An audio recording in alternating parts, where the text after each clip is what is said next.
Last हम normality पढ़ा देते हैं, जो पढ़ चुके हैं वो आज रिवीजन कर लें और नेक्स्ट क्लास में इंशाल्लाह हम लोग नया कंसेप्ट सब शुरू करेंगे। आज कंसंट्रेशन का लास्ट टर्म्स है नॉर्मेलिटी। नॉर्मेलिटी बोर्ड के थ्योरेटिकल सिलेबस में नहीं है, लेकिन प्रैक्टिकल में आएगा, वाइवा में पूछेगा ये सब। तो सबसे पहले सारे लोग लिखिए नॉर्मेलिटी, इसको कैपिटल एन से डिनोट करते हैं।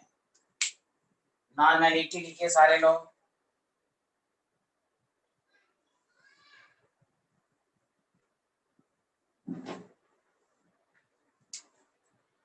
तो इसकी डिफिनेशन ये है, इसमें बहुत सारे टर्म्स आएंगे। तो it is defined as number of gram equivalent of solute. It is defined as number of gram equivalent of solute present in 1 liter of solution। ये आपका डिफिनेशन हुआ। एक तो डिफिनेशन सबको आना चाहिए, नॉर्मेलिटी क्या होता है। तो normality is equal to number of GEQ, number of gram equivalent, या डायरेक्ट कहीं पर नंबर ऑफ इक्विवेलेंट भी लिखते हैं, कंफ्यूज नहीं हो, divided by volume of solution bracket में इन लीटर। तो volume of solution in litre, ये नॉर्मेलिटी हो गया, नंबर ऑफ ग्राम इक्विवेलेंट। अब आइए कि नंबर ऑफ ग्राम इक्विवेलेंट क्या होता है वो हम लोग सीखेंगे। पहले बताइए, यहाँ तक क्लियर है सबको? अरे board is not clear, board clear है ना सबको? भाई बताएं जल्दी, भाई एक दफा सारे लोग बताएं बोर्ड क्लियर है। यस, हाँ ये क्लियर है, क्लियर, ओके। ठीक है,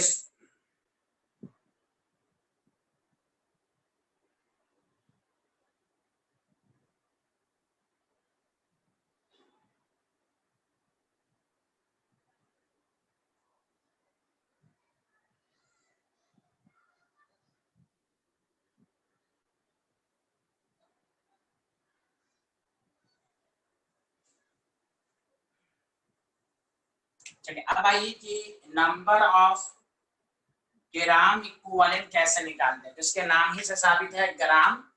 तो ग्राम का मतलब हुआ given mass, given mass in gram divided by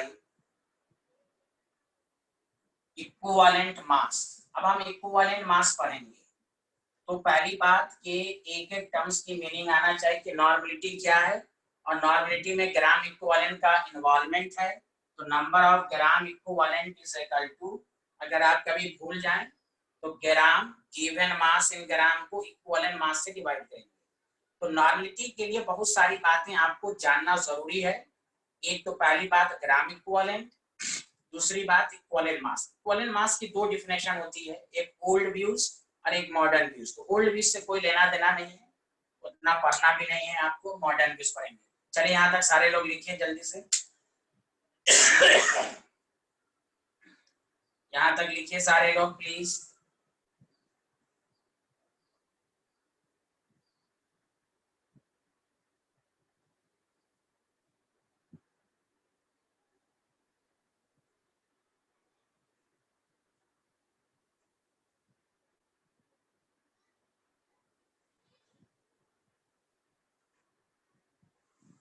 बताइए सारे लोगों ने लिख लिया? सारे लोग वेरी गुड।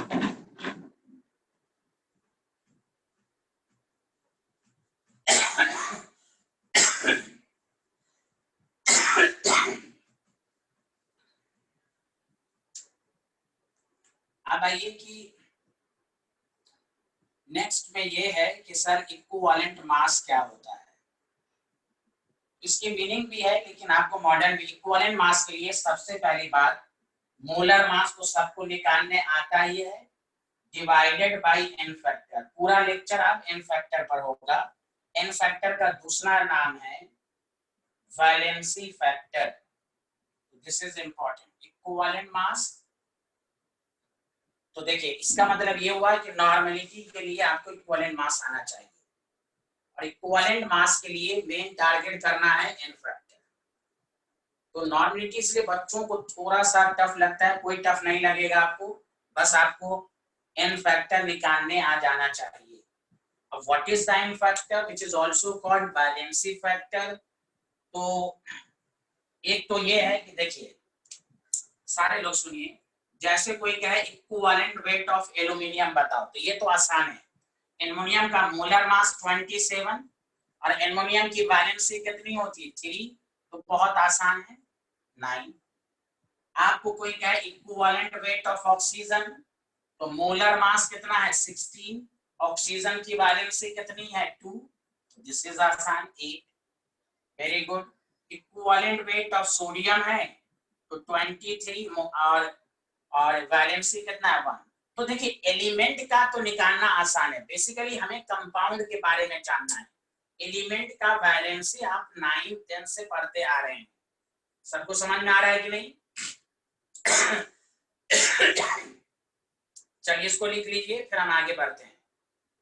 मेन है आपको कंपाउंड का टारगेट करना है कि हम कंपाउंड का कैसे निकालेंगे।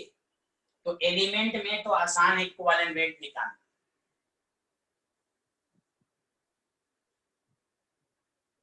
बोलिए लिख लिया सारे लोग?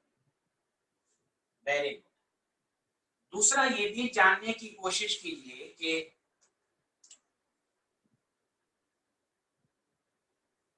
कि हम एन फैक्टर ऑफ रेडिकल्स, पहली बात रेडिकल्स का मतलब आयंस का कैसे निकालेंगे। एन फैक्टर सबकी एक एक लाइन की डिफिनेशन याद रखना है। तो आयंस का जो एन फैक्टर होता है it is equal to magnitude of positive charge और नेगेटिव चार्ज। बस जैसे और से सुनिए, अगर आपको इस तरह लिख दिया Al+3 तो मोलर मास कितना 27, चार्ज को देख लीजिए 3। तो रेडिकल या आयंस का जो एन फैक्टर होता है वो चार्ज के बराबर होता है। तो ये सब आसान है। Equivalent weight of sulphate ion, तो मोलर मास निकाल लीजिएगा m डिवाइडेड बाय 2, -2 नहीं करेंगे, मैग्नीट्यूड लेंगे। इक्विवेलेंट वेट ऑफ Mg+2, आपको मालूम है 24/2, समझा कि नहीं? Equivalent weight of PO4 3- molar mass निकाल लेंगे, चार्ज 3। तो रेडिकल का जो एन फैक्टर होता है वो उसके चार्ज की मैग्नीट्यूड के बराबर होता है। बताइए क्लियर है यहां तक? बहुत आसान है, बोलिए क्लियर है यहां तक सबको? सबको क्लियर है कि नहीं? जो लोग पढ़ रहे हैं सुन रहे हैं? हाँ,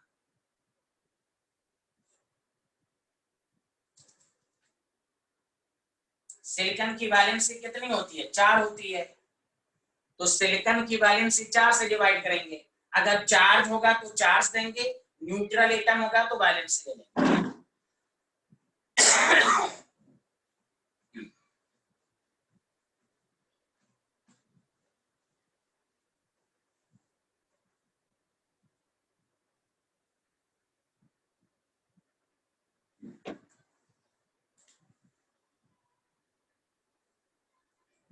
किसी ने लिखा मैग्नीशियम का एटॉमिक मास कितना होता है 24/2। अगर मैग्नीशियम रहेगा तो मोलर मास 24/2, किसी ने क्वेश्चन पूछा है, और Mg+2 है फिर भी 24/2 कहेंगे।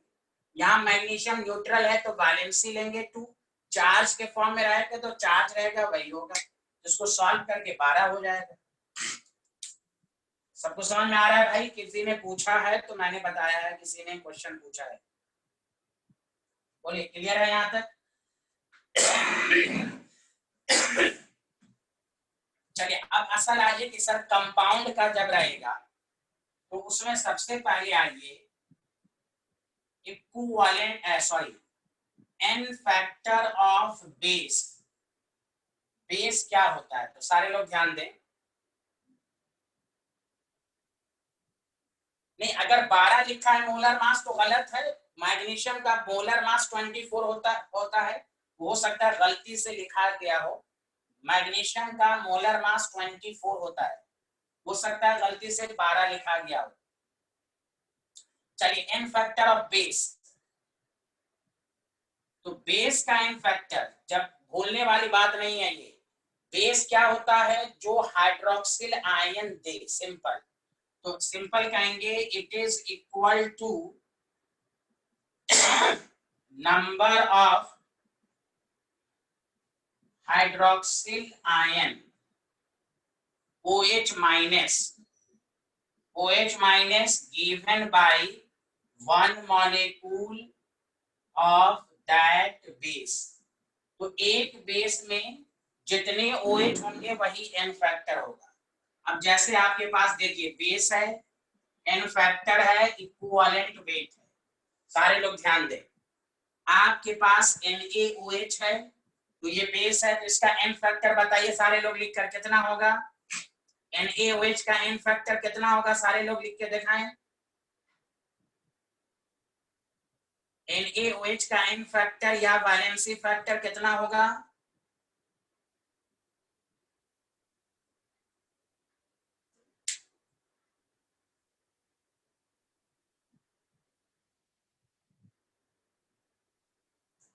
सारे लोग बताएं, NaOH का एन फैक्टर कितना लें? 1। Very good. क्यों? 8 OH है, जितना OH होगा उतना एन फैक्टर होगा। Very good, very good. Molar mass 40, 40 divided by 1, 40। उसी तरह BaOH2। चलो सारे लोग लिख के बताओ टेक्स्ट मैसेज, कितना एन फैक्टर? बस, हाँ, सारे लोग लिख के दिखाएं। एवरी स्टूडेंट जल्दी जल्दी आंसर दें।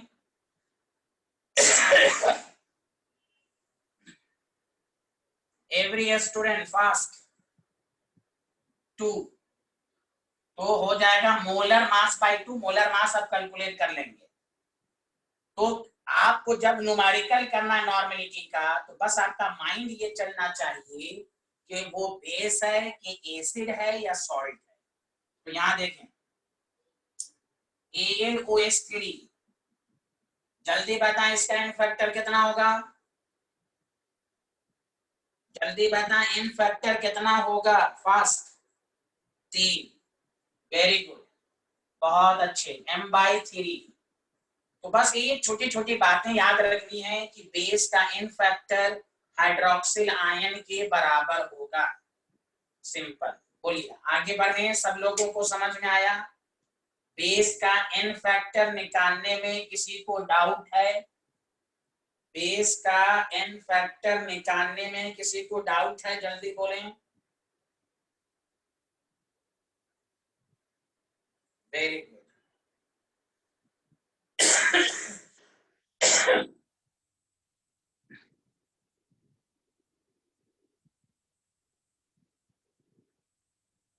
अच्छी बात है। तो बेस का एन फैक्टर आपको आ गया। अब आइए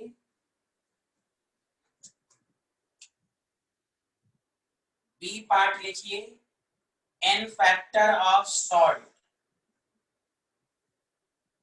सॉल्ट का एन फैक्टर तो नीचे लिखेंगे it is equal to, it is equal to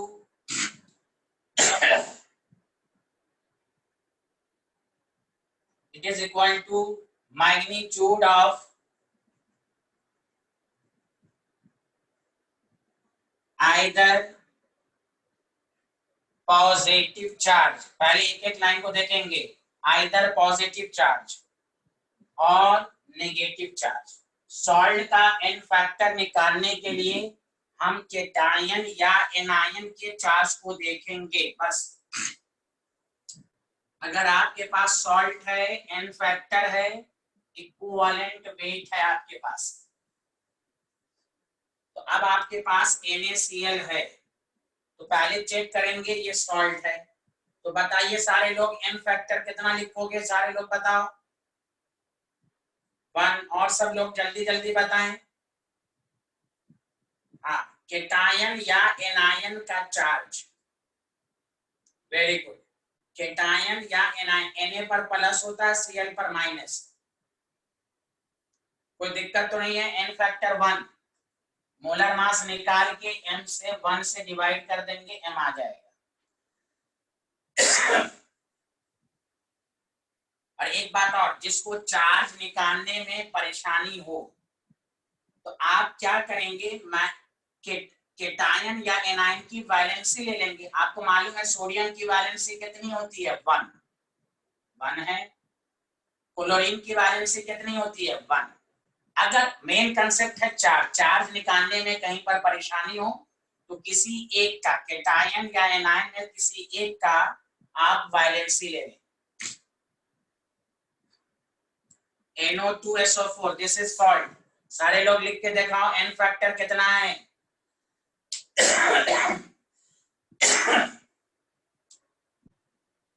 Farzan अगर हो तो जल्दी आंसर दो, जल्दी। NO2SO4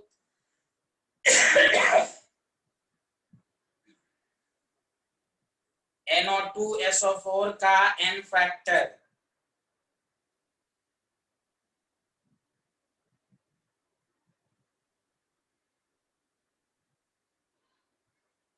very good.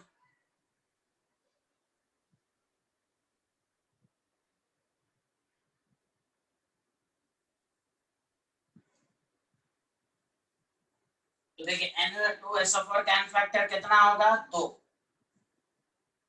अब इसको चूंकि देखिए सोडियम पे +1 होता है, कितने सोडियम है, 2, तो +2 हो गया। और वैलेंसी से भी देखिए सोडियम की वैलेंसी 1, 2 सोडियम है तो 2। 4 से भी निकाल सकते हैं या वैलेंसी। अब देखिए सल्फेट पर भी 2- होता है, वही लिखा गया, या तो पॉजिटिव चार्ज में या निगेटिव चार्ज में, दोनों में से कोई एक लें। तो m/2 हो गया। चलिए AlCl3 is the salt. What is the n factor? What is the n factor?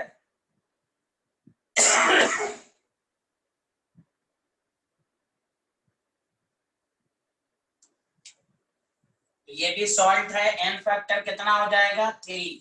Very good. Aluminium पर +3 चार्ज या एल्युमिनियम की वैलेंसी भी 3। क्लोरीन पर माइनस होता है लेकिन 3 क्लोरीन है इसलिए -3। तो चार्ज को देखकर बताएंगे, m/3।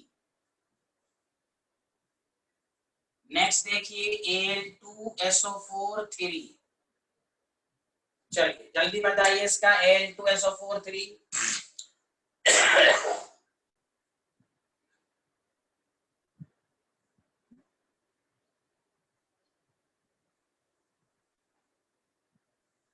Very good, very good. सबको समझ में आ रहा है एन फैक्टर निकालने, भाई सबको समझ में आ रहा है एन फैक्टर। तो देखिए यहाँ एल्युमिनियम पे +3 चार्ज होता है, कितने एल्युमिनियम है, 2, तो इसलिए इसका एन फैक्टर 6 होगा। Equivalent weight molar mass bye 6, molar mass bye 6। बताइए यहां तक कोई दिक्कत है सॉल्ट में, कोई डाउट है तो जल्दी बोलिए। किसी को कोई डाउट है, कोई डाउट है तो बोलिए जल्दी से।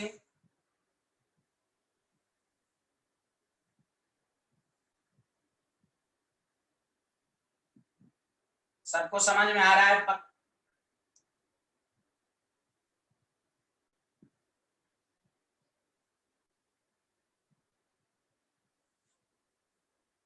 Very good.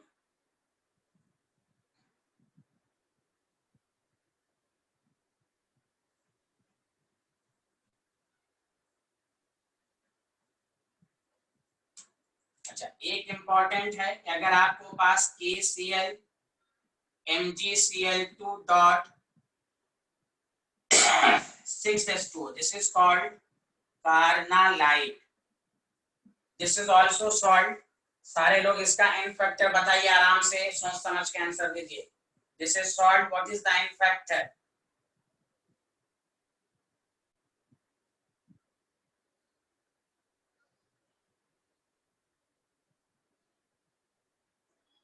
कुछ ही लोग आंसर देते हैं, सारे लोग बताइए, आंसर बताइए। वेरी गुड शिबा, शिबा रियाज आप आंसर दिए 3, 3 इज द करेक्ट आंसर। सारे लोग देखें, के पर +1, mg पर +2 चार्ज, तो 1 और 2 3, चाहे एनायन को भी, वाटर न्यूट्रल होता है, वाटर क्रिस्टल फॉर्म में, तो आप के पर +1, mg पर +2 तो 3, मोलर मास अब पूरे का लेंगे सबको ऐड करके m/3, क्लियर है। उसी तरह अगर आपसे कोई पूछे K2SO4 Al2SO4 3.24H2O,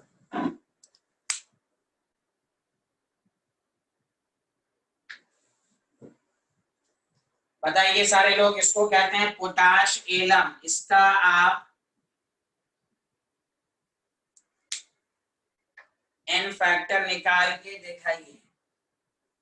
नहीं, वीडियो चल रहा होगा, अब चल तो रहा होगा भाई, वीडियो अब आ रहा होगा, क्लियर है।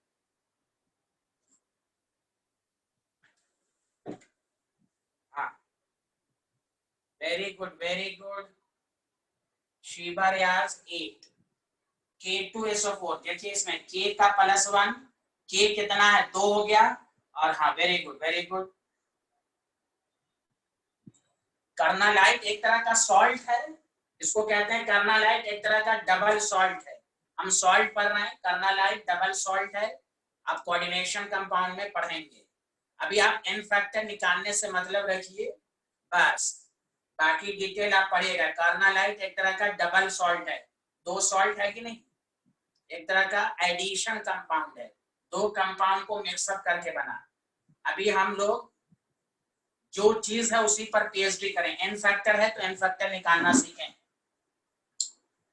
पोटाश एलम है, ये भी एक तरह का सॉल्ट है, डबल सॉल्ट है, एडिशन कंपाउंड है। अब K2 है तो 2 है, एल्युमिनियम का 6 तो 6 to 8, तो ये 8 हो गया, molar mass bye 8। Very good, तो ये हुआ सॉल्ट का एन फैक्टर। अब आइए एक लास्ट है, वो है आपके पास सी है, एन फैक्टर ऑफ एसिड। तो कोई भी पूछे एसिड का एन फैक्टर क्या होता है, तो एसिड की जो डिफिनेशन है उसी को लेके पढ़ेंगे। It is equal to number of H plus, number of H plus. Acid क्या होता है, H प्लस जो देता है गिवन बाय दैट एसिड, तो उस एसिड में जितने H प्लस होंगे वही उसका एन फैक्टर होगा। तो सबके एन फैक्टर निकालने के लिए एक एक लाइन की डिफिनेशन याद रखें। It is equal to number of H plus, gives नहीं, गिवन बाय दैट एसिड। अब आइए एसिड है, एन फैक्टर है, इसको थोड़ा अच्छे से समझिएगा, इक्विवेलेंट वेट है। HCl का एन फैक्टर सारे लोग लिख के दिखाइए फास्ट, जल्दी जल्दी। HCl is the acid, very good, 1 molar mass by 1, very good. तो ये आपको आ गया, सब आसान है, बस एक एक लाइन की डिफिनेशन याद रखनी है। H2SO4 का एन फैक्टर जल्दी बताइए, H2SO4 का एन फैक्टर कितना होगा 2, very good, 2 m/2, very good, m/2 हो गया आपका। अब आइए HNO3 N factor 1, molar mass by 1 m। H2S है 2H प्लस 2 m/2, पहले लिख लीजिए सारे लोग। यहां तक सबको क्लियर है। एसिड का एन फैक्टर H प्लस के बराबर होता है, एसिड का एन फैक्टर H प्लस के बराबर होता है।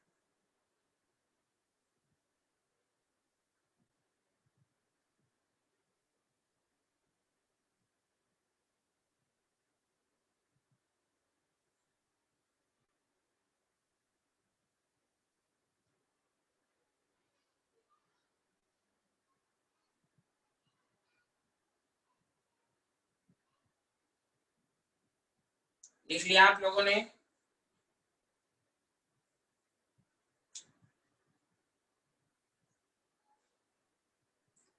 सारे लोगों ने लिख लिया? जल्दी बताइए।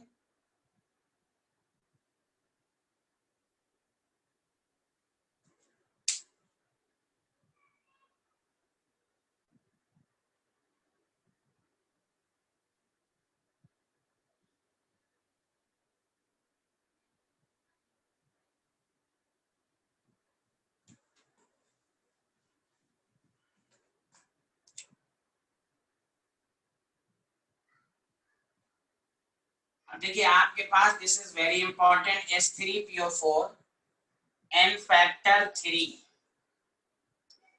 आपके पास H3, इसका नाम भी याद रखिएगा, phosphoric acid. Phosphoric acid M/3। उसके बाद है H3PO3, इसको कहते हैं फॉस्फोरस एसिड। यहाँ n फैक्टर 2 हो जाएगा। व्हाट इज द रीजन, वो हम आपको अभी सिखाएंगे 2 मिनट के बाद। H3PO2, this is important, phosphinic acid. नाम भी लिख देता हूं, याद रखिएगा, फॉस्फेनिक एसिड n फैक्टर 1। क्यों 1 है वो हम लोग सीखेंगे। जल्दी सारे लोग लिखिए जल्दी से यहाँ तक कि एसिड का n फैक्टर H+ के बराबर होता है, लेकिन कहीं पर H+ हाइड्रोजन के बराबर है, कहीं पर हाइड्रोजन के बराबर नहीं है। इसका रीजन क्या है वो अभी मैं समझा देता हूँ। तो फॉस्फोरिक, फॉस्फोरस, फॉस्फेनिक, तीनों में 3-3 हाइड्रोजन है, n फैक्टर अलग अलग है, 3, 2, 1। बताइए क्लियर है यहाँ तक सारे लोगों? बताइए आगे बढ़े, सच सच बताइए, लिख लिया आप लोगों ने?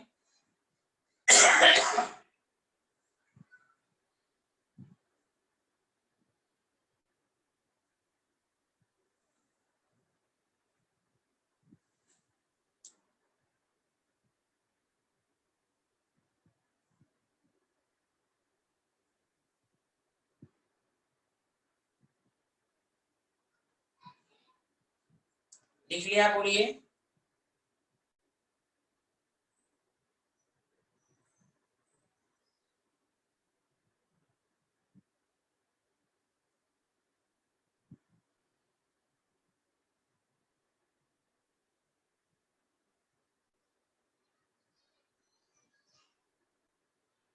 अरे कुछ तो बोलिए, लिख लिया आप लोगों ने? सारे लोगों ने लिख लिया? आवाज नहीं आ रही मेरी, जल्दी बताइए, आवाज नहीं आ रही है?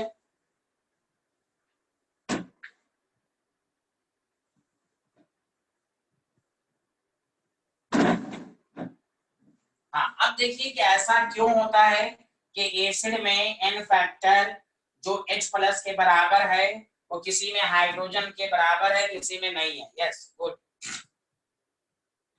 तो देखिए इसको अच्छे से समझिए, पहले लॉजिक समझिए, लेकिन प्रैक्टिस इतना कीजिए कि फास्फोरस, फास्फोरिक एंड फास्फेनिक में आपको क्लियर हो। एसिड दो तरह का होता है, एक को कहते हैं हाइड्रा एसिड। हाइड्रा एसिड की क्या पहचान है? नॉन, पहले 1 मिनट सुन लीजिएगा, नॉन मेटल एंड हाइड्रोजन, पहले समझ लीजिए तो लिखिएगा हाइड्रा एसिड। हाइड्रा एसिड में n factor is equal to number of H+ के बराबर, और number of H+ exactly number of hydrogen के बराबर। इसमें कोई लोचा नहीं है, जैसे HCl, HBr, ये सब हाइड्रा एसिड है, H2S एक्सेट्रा। इसमें जितना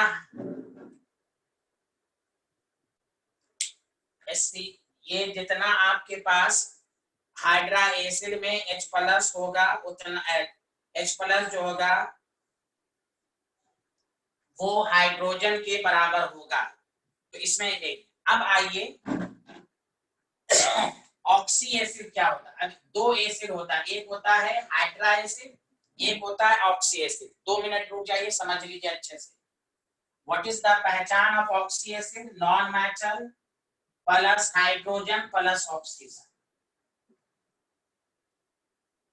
तो इसमें जो n फैक्टर है वो नंबर ऑफ H+ के बराबर होता है। दोनों में डिफिनेशन सेम है, लेकिन यहाँ पर number of H plus, number of OH present in the structure, ये लॉजिक है। तो इसलिए ये मत समझिएगा कि वो एक्सेप्शनल केस है, कोई एक्सेप्शनल नहीं। पहले समझिए, सारे लोग ध्यान दीजिए दोबारा।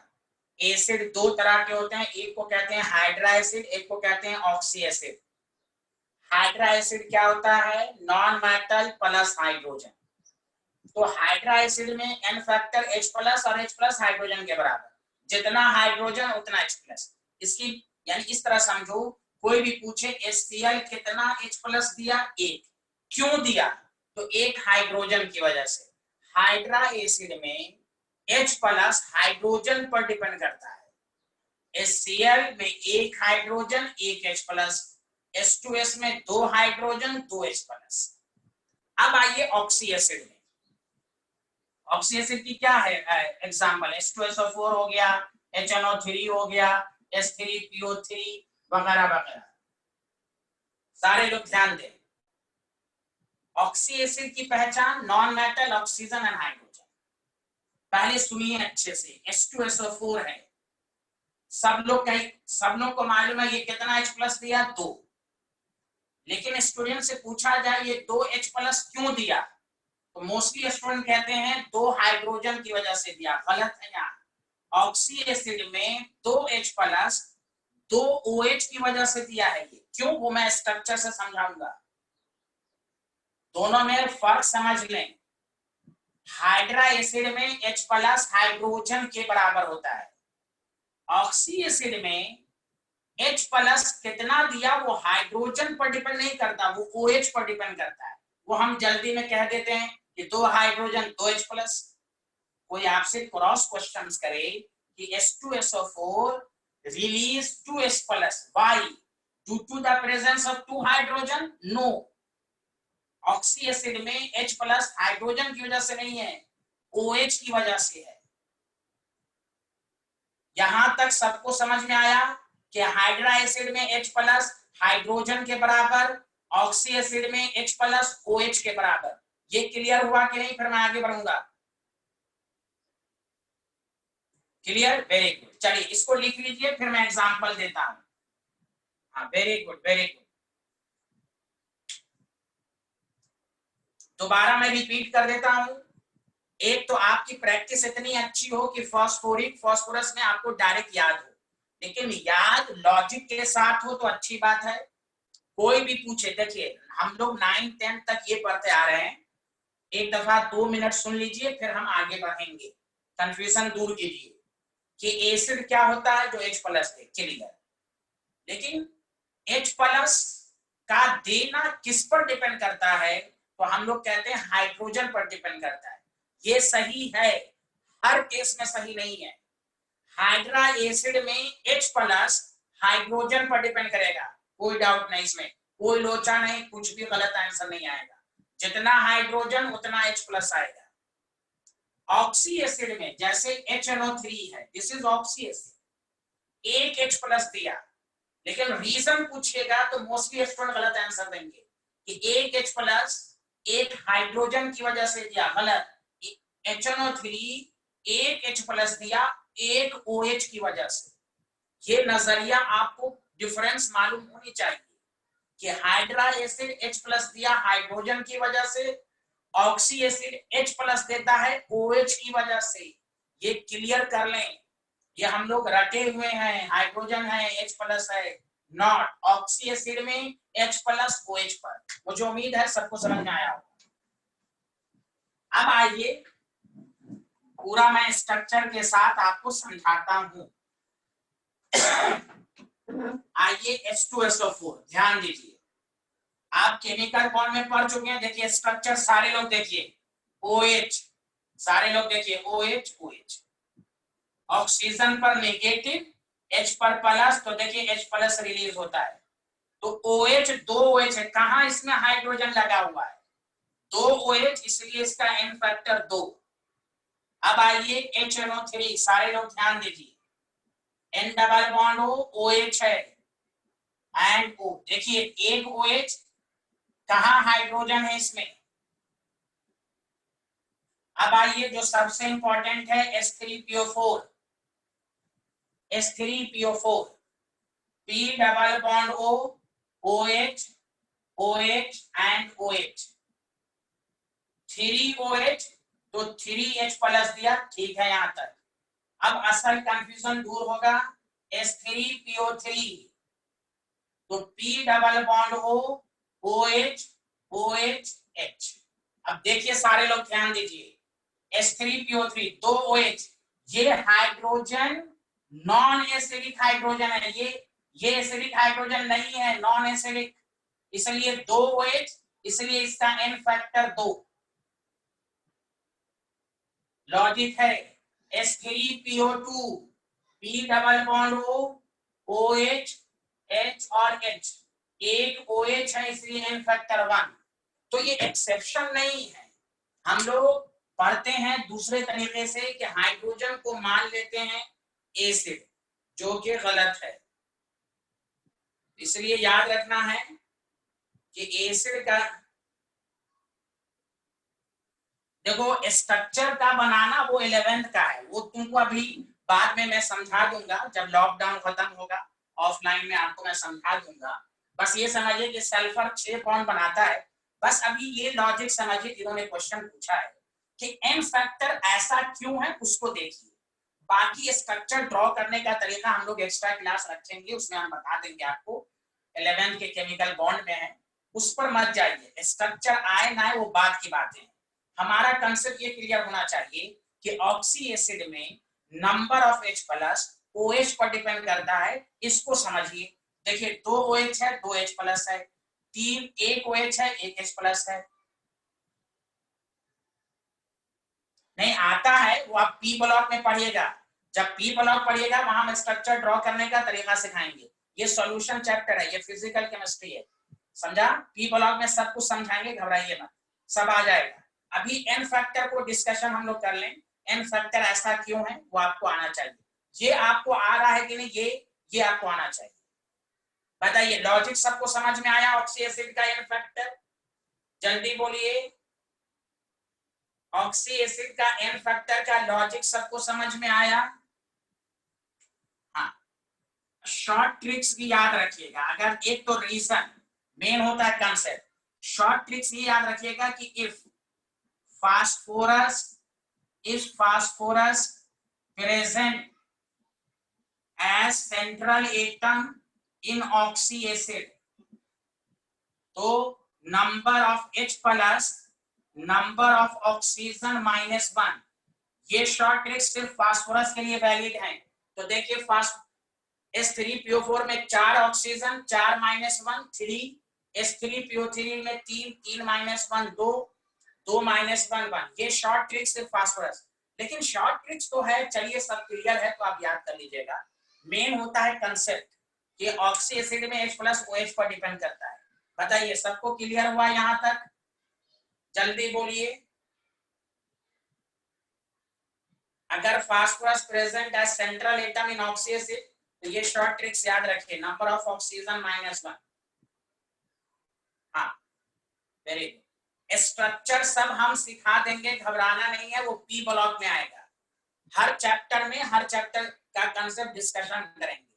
यहां सिर्फ ये क्लियर होना चाहिए सबको कि आप 12th में हैं, एसिड जो H प्लस देता है वो हाइड्रोजन पर भी डिपेंड करता है और OH पर भी डिपेंड करता है। हाइड्रा एसिड H प्लस देता है हाइड्रोजन की वजह से, ऑक्सी एसिड H प्लस देता है OH की वजह से, ये बस क्लियर होनी चाहिए। बस आगे बढ़े, सच सच बोलिए, आगे बढ़े।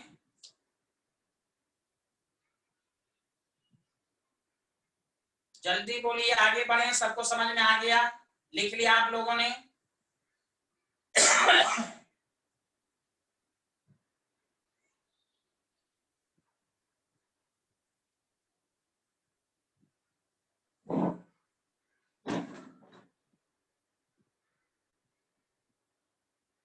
भाई नया चैप्टर कहाँ, अभी तो पहला ही चैप्टर चल रहा है, नया चैप्टर अभी क्या, अभी बहुत टाइम है, इसमें तो शुरू ही हुआ है, सॉल्यूशन चैप्टर चल रहा है। अब इसमें आगे कोई पीछे का कंसेप्ट नहीं है, लगातार क्लास करें, बस क्लास ना छोड़ें, ये पहला ही चैप्टर तो चल रहा है, सॉल्यूशन चैप्टर, अभी तो 3-4 ही क्लास लगी है, असल क्लास अब नेक्स्ट क्लास है। ये सब तो 11th में जहाँ भी हो आपने पढ़ा होगा वो सब पढ़ाया होगा, ये सब हमने 11th में पढ़ाया है। 12th में चूंकि सिलेबस में है तो दोबारा पढ़ाया जा रहा है, चूंकि सिलेबस में है, 12th के भी सिलेबस में। बस आपको अगर भूल गए तो याद आ जाए। चलिए अब एक नया कॉन्सेप्ट मैं आपको सिखा रहा हूँ, सारे लोग ध्यान दीजिए कि अगर एक बहुत ही इंपॉर्टेंट पॉइंट, सारे लोग ध्यान दें प्लीज, एक दफा लिख के दिखाइए फिर से मुझे, सारे लोग टेक्स्ट मैसेज करके, S3PO4 का n फैक्टर जल्दी से बताइए कितना है, सारे लोग मैसेज कीजिए कितना n फैक्टर है, S3PO4 का n फैक्टर जल्दी बताइए कितना है, 3। अरे किसी ने 12 लिखा है भाई, S3PO4 का n फैक्टर कितना है, 3H प्लस देगा, ठीक है ठीक है, वेरी गुड वेरी गुड। अब सुनिए सारे लोग सुनिए अच्छे से, मैं क्वेश्चन दे रहा हूं, calculate the n factor of underlined molecule, this is very important. देखो यहाँ S3PO4 प्लस NaOH, प्लीज ध्यान देना, Na2PO4 plus S2, S3PO4 plus 2NaOH, Na2HPO4 plus 2S2, यहां पर है S3PO4 plus 3NaOH, Na3PO4 plus 3S2। सारे लोग सुने, अगर डायरेक्ट यहां पर n फैक्टर S3PO4 का 1 है, यहाँ n फैक्टर 2 है, यहाँ n फैक्टर 3 है, दिस कंसेप्ट इज इंपॉर्टेंट, सारे लोग सुने, 1 मिनट सुनिएगा, कोई अभी मैसेज ना करे, पहले सुनिएगा। मैंने अभी क्वेश्चन पूछा था, डायरेक्ट कोई पूछे S3PO4 का n फैक्टर 3, लेकिन जब एसिड रिएक्शन में हो, वो मैं अभी लिखा दूंगा, तो n factor is equal to actual number of H plus replaced by base. यहां देखो एक OH है तो एक ही H प्लस को रिप्लेस किया होगा, दैट्स द रीजन। देखो यहाँ 2 हाइड्रोजन बचा, यहाँ 2 OH है तो 2 H प्लस को रिप्लेस करेगा, इसलिए 2 हुआ, इसलिए देखो एक हाइड्रोजन है, यहाँ 3 OH है तो तीनों H प्लस को रिप्लेस किया, तो देखो Na3PO4 बना। फर्क समझ में आया? ये क्वेश्चन सबको समझ में आया कि अगर रिएक्शन में दे दिया जाए तो हम ये देखेंगे कितना H प्लस को कितना OH रिप्लेस कर रहा है।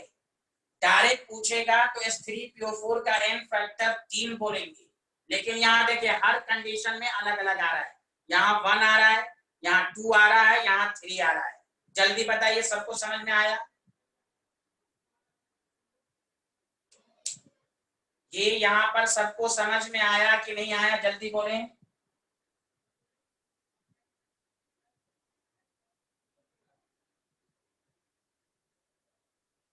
मैं एक नोट लिखा देता हूं आपको, इसलिए क्वेश्चन, हाँ मैं रिपीट कर देता हूं, कोई बात नहीं, मैं रिपीट कर देता हूं। वेरी गुड, मैं रिपीट करता हूं, सारे लोग सुनिए। हाँ ठीक है, मैं रिपीट कर देता हूं दोबारा। चलिए यहाँ देखिए सारे लोग प्लीज, मैंने अगर कोई पूछे S3PO4 का n फैक्टर तो आप बोलेंगे 3, क्योंकि ये अकेला है यहाँ पर। लेकिन अब यहाँ S3PO4 रिएक्शंस के साथ है, तो जब रिएक्शन के साथ होगा तो n फैक्टर जो है वो टोटल H प्लस के बराबर नहीं होगा, कितना OH कितने H प्लस को रिप्लेस किया। देखिए बैलेंसिंग भी देख लीजिए, यहाँ एक H प्लस एक OH एक ही H प्लस को रिप्लेस किया, इसलिए देखिए यहाँ NaH2 2 हाइड्रोजन बच गया, मतलब इसका 3 H प्लस रिप्लेस नहीं हो रहा है, एक ही H प्लस, इसलिए n फैक्टर 1। दोबारा सुनिए, यहाँ 2 OH है तो 2H+ को रिप्लेस किया, इसलिए n फैक्टर 2। इसलिए देखिए यहाँ एक हाइड्रोजन बच गया। यहाँ देखिए 3 OH 3H+ को रिप्लेस किया, इसलिए देखिए यहाँ Na3PO4 आया कि नहीं। तो जब एसिड रिएक्शन में प्रेजेंट हो तो it is equal to the actual number of H+ replaced by base. Clear है कि नहीं? जल्दी बोलें जिन्होंने रिपीट करने को कहा था। क्लियर हुआ कि नहीं हुआ?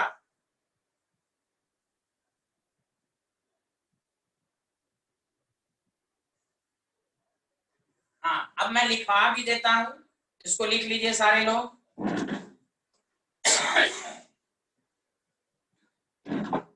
नीचे नोट लिख लीजिए सारे लोग।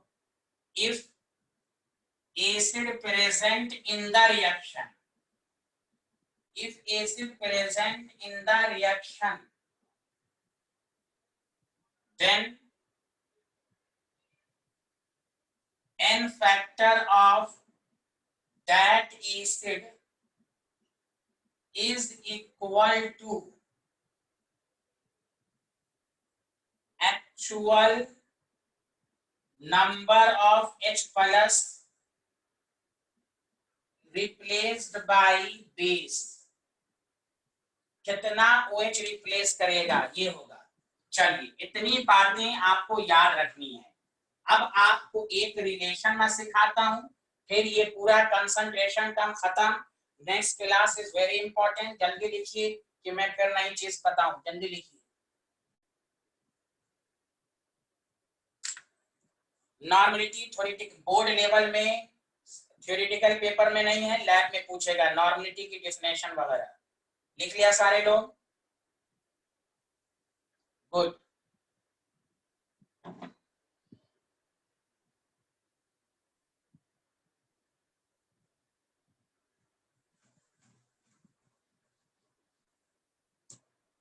अब आइए, दिस इज वेरी इंपॉर्टेंट। लिखिए relation between normality and molarity, जो लैब में बहुत काम आएगा कैलकुलेशन के क्वेश्चंस में, जब लैब में आप करेंगे तो। Relation between normality and molarity. तो देखिए, आप प्रूफ भी कर सकते हैं, लेकिन प्रूफ करने के लिए तो आएगा नहीं। देखिए, नॉर्मलिटी इज इक्वल टू होता है मोलारिटी इनटू n फैक्टर। तो इसलिए n फैक्टर मालूम होना चाहिए। आप इसको प्रूफ कर सकते हैं। नॉर्मलिटी मोलारिटी दोनों के फार्मूला का रेशियो ले लीजिएगा, आपको यही आएगा। जैसे अगर आपको कोई पूछ दे, समझा कि नहीं, 3 नॉर्मलिटी कितनी होगी? तो मोलारिटी 3 का n फैक्टर 2 तो 6। उसी तरह एग्जांपल 2 आपको पूछेगा नॉर्मलिटी बताएं, तो n कितना मोलारिटी है? 2, इसका n फैक्टर 1। अभी बताया था इसका 1, 3 है लेकिन 1 ही रहेगा 2। बोलिए, ये रिलेशन सबको समझ में आया अच्छे से? हाँ, very good very good very good. Clear है यहां तक? सच सच बोलिए। चलिए, वेरी गुड। हाँ, एक छोटा सा न्यूमेरिकल। हाँ, 2 into 1 2, वेरी गुड। 2 मोलारिटी 2 हुआ, n फैक्टर 1 हुआ।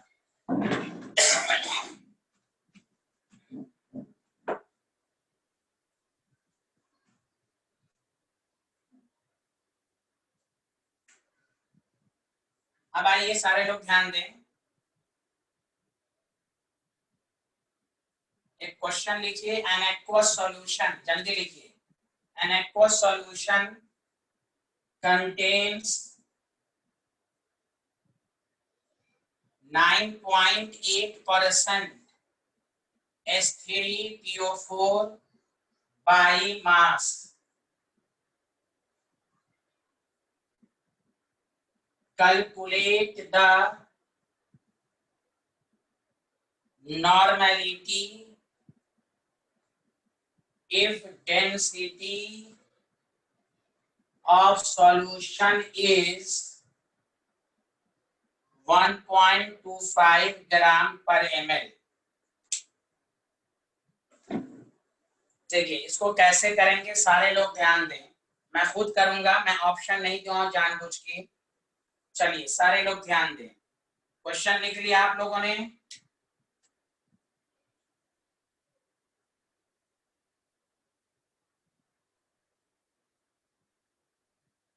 क्वेश्चन लिख लिया आप लोगों ने?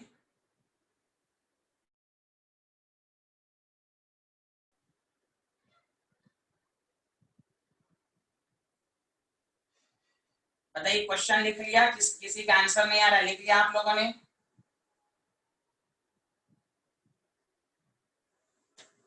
चलिए अच्छी बात है। चलिए यहाँ देखिए, पहला काम 9.8% W/W की मीनिंग याद रखेंगे भाई। 9.8 ग्राम ऑफ सॉल्यूट, मैं एकदम बेसिक से दिखा रहा हूं आपको। Present in 100 gram of solution, ये मतलब हुआ। तो यहां से मास ऑफ सॉल्यूट हो गया 9.8 ग्राम, मास ऑफ सॉल्यूशन हो गया 100 ग्राम। बताइए सबको यहां तक ये डाटा समझ में आया? जल्दी बोलिए, आया यहां तक समझ में?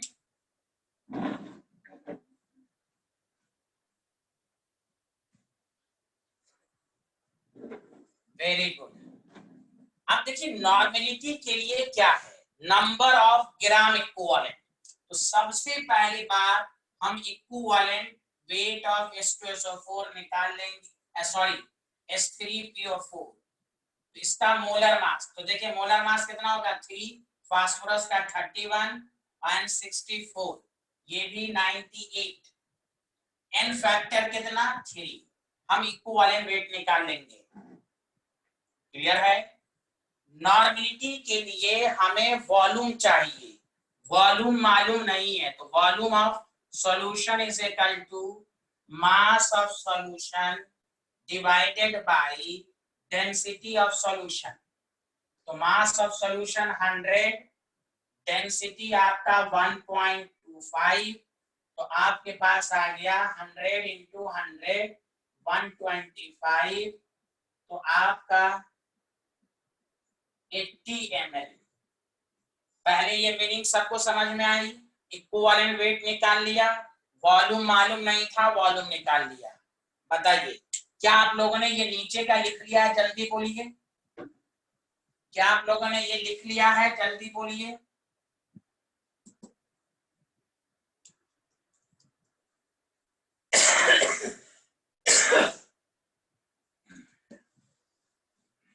बस अब नॉर्मेलिटी आपके पास है। नॉर्मेलिटी का क्या फॉर्मूला होता है? Number of gram equivalent divided by volume of solution. Number of gram equivalent को क्या लिखते हैं? हाँ कोई बात नहीं, very good. Number of gram equivalent को क्या लिखते हैं? Given mass by equivalent weight into volume. अब गिवन मास कितना दिया हुआ है सॉल्यूट का? 9.8। इक्विवेलेंट वेट देखिए ऊपर है 98/3, 3 ऊपर चला गया। वॉल्यूम 80 ml है, 1000 से डिवाइड करेंगे 1000 तो ऊपर चला जाएगा। तो देखिए 0 से कैंसिल, ये जो डेसिमल है इसको नीचे हटा दीजिए, तो 10 यहां कैंसिल, 98 कैंसिल, तो आपके पास आ जाएगा 30/8, 15/4 ग्राम इक्विवेलेंट पर litre. This is the unit. बोलिए सबको समझ में आया?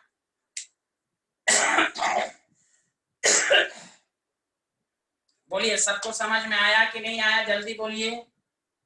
Very good, very good. नहीं कोई बात नहीं है, यहाँ तो इक्विवेलेंट वेट निकाल तो लिया, वॉल्यूम है, अब फॉर्मूले में पुट कर दिया, इसमें क्या रिपीट करना है? फॉर्मूले में पुट कर दीजिए, given mass, number of gram equivalent को क्या लिख सकते हैं? Given mass by equivalent weight. Into volume. Given mass 9.8 दिया हुआ था, यहाँ डेसिमल हटा के 10 ले लिया।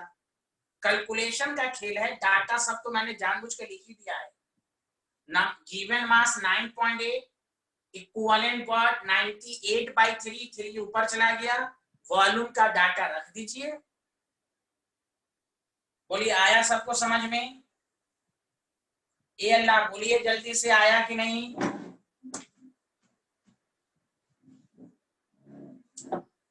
चलिए इसका एक शॉर्ट ट्रिक्स लिख लीजिए, शॉर्ट ट्रिक्स लिख लीजिए। Relation between normality, percentage by mass and density of solution.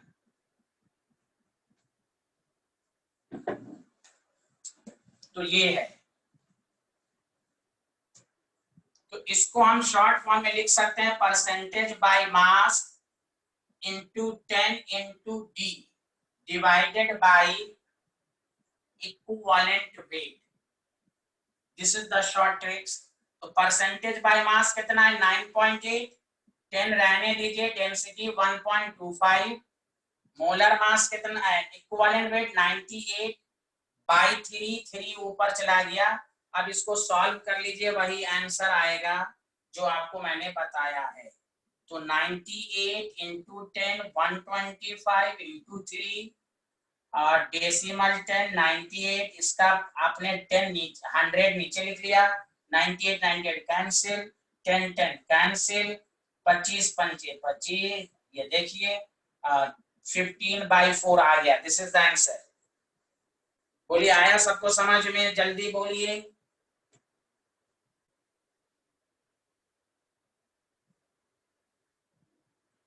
चलिए तो सॉल्यूशन चैप्टर का पहला पार्ट खत्म हुआ। पहले पार्ट में आपने कंसंट्रेशन टर्म्स को एनालाइज किया, कंसंट्रेशन टर्म्स को एनालाइज किया। अब उसके बाद हम लोग इंटायरली डिफरेंट टॉपिक सब पढ़ेंगे। बस आपको मोलैलिटी, मोलैरिटी और मोल फ्रैक्शन आना चाहिए। समझा कि नहीं? नेक्स्ट क्लास थर्सडे को इसी टाइम में होगी। आज इतना ही। ओके, अल्लाह हाफिज, थैंक यू, बाय बाय।